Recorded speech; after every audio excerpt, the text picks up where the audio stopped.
बिस्मिल्लाहिर्रहमानिर्रहीम। उम्मीद करते हैं आप खैर आफियत से होंगे। अल्लाह ताला आपको हमेशा अपने हिफ्ज़-ओ-मान में रखे। गुस्से में लिखा गया किसी की पोस्ट पर एक कमेंट, उसके ऊपर चंद लाइक्स और फिर एक दिन साइबर क्राइम विंग का नोटिस और फिर वहीं से ज़िंदगी का रुख बदल जाता है।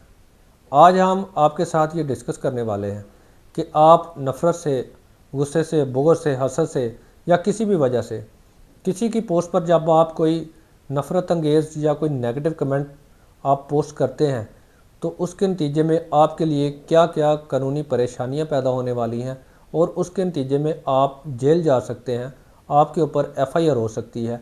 आज डिटेल में हम ये सारी चीज़ें आपके साथ डिस्कस करेंगे कि अगर आपकी पोस्ट पर कोई नेगेटिव कमेंट करता है, कोई आपकी किरदार कशी करने की कोशिश करता है, तो आप कानूनी तौर पर उससे किस तरह निपट सकते हैं।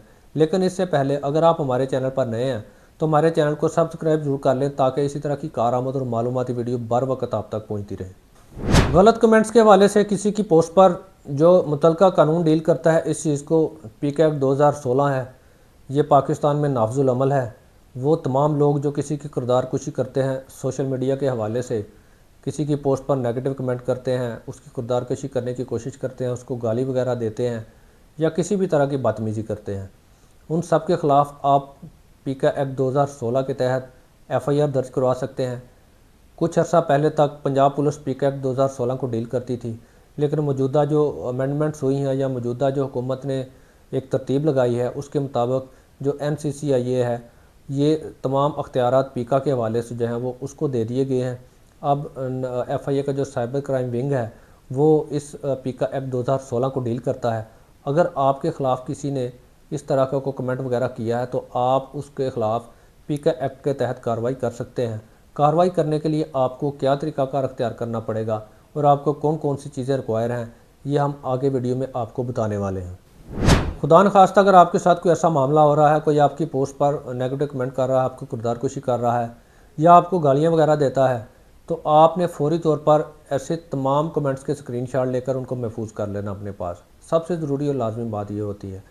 अगर तो आपको जानने वाला, वो आपका जानने वाला, आप उसको जानते हैं, फिर तो बहुत आसान काम है, फिर तो मसला ही कोई नहीं। लेकिन अगर वो आप उसको नहीं जानते, वो अननोन बंदा है, तो फिर भी कोई ऐसा इशू नहीं है। आपने उसके स्क्रीनशॉट जो है वो तमाम अपने पास महफूज रखने हैं। आपने एक एप्लीकेशन लिखनी है और आपने नज़दीकी जो साइबर क्राइम विंग का जो स्टेशन है या उनका ऑफिस है, आपने वहाँ पर चले जाना है। वहाँ पर जाकर आपने एप्लीकेशन और वो तमाम स्क्रीनशॉट, तमाम जो सबूत हैं वो आपने जमा करवा देने हैं। एप्लीकेशन सबमिट करवाएं, उनसे रसीद लें, वसूली लें और उनको बताएं कि मेरे साथ ये मामला है। साइबर क्राइम विंग आपकी अगर तो आप उस शख्स को जानते हैं तो वो डायरेक्ट उसको नोटिस करेगा, नहीं तो साइबर क्राइम विंग उसके आईपी एड्रेस से, उस अकाउंट से उसको ट्रेस करके उसको नोटिस करेगा और उसको बुलाएगा। अगर खुदा न खास्ता साइबर क्राइम विंग आपकी एप्लीकेशन पर कोई कार्रवाई नहीं करता तो आप जो है वो कोर्ट में पटिशन भी कर सकते हैं। आप उनके ख़िलाफ़ अदालत में पटिशन फ़ाइल कर सकते हैं उस एप्लीकेशन की कॉपी साथ लगा के कि हमने ये दरख्वास्त दी थी साइबर क्राइम विंग को, लेकिन वो हमारी दरख्वास्त पर कोई कार्रवाई नहीं कर रहे, वो इसके ऊपर कोई अमल दरामद नहीं कर रहे, तो कोर्ट फिर उनसे जवाब तलब करेगी और कोर्ट आपके लिए एफआईआर दर्ज करने का हुक्म भी दे सकती है। दूसरी तरफ अगर बात करें, जो लोग इस तरह की हरकतें करते हैं, लोगों की पोस्ट पर जाकर, लोगों के सोशल मीडिया अकाउंट्स पर जाकर नेगेटिव कमेंट करते हैं, उनकी किरदारकशी करने की कोशिश करते हैं, उनको गालम गलोच करने की कोशिश करते हैं, आप बाज आ जाएं, ये कोई मजाक नहीं है। आप बाद में कहते फिरेंगे मैंने मजाक में कर दिया था, लेकिन फिर आपकी किसी ने नहीं सुननी। बड़ा वाज़ेह कानून मौजूद है। सिर्फ मसला ये है कि हमारे लोग थोड़ा सा इस कानून से और इसके तरीक़ाकार से बेखबर हैं। अगर आप कानून के शिकंजे में आ गए तो आपकी जान किसी ने नहीं छुड़ानी।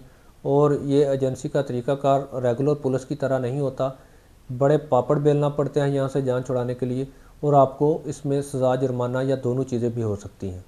आपके हाथ में कलम हो, कीबोर्ड हो या कीपैड, आपकी ज़िम्मेदारी एक जैसी है। सोच समझ कर लिखें। एक जुमला बाद में सालों पछतावे का बायस बन सकता है। उम्मीद करते हैं आपको वीडियो पसंद आई होगी। अगर वीडियो पसंद आई है तो लाइक कमेंट शेयर ज़रूर कीजिएगा। हमसे किसी भी किस्म का कानूनी मशवरा करना चाहते हैं तो हमारे दिए गए नंबर पर व्हाट्सएप मैसेज करके आप हमसे कानूनी राय ले सकते हैं।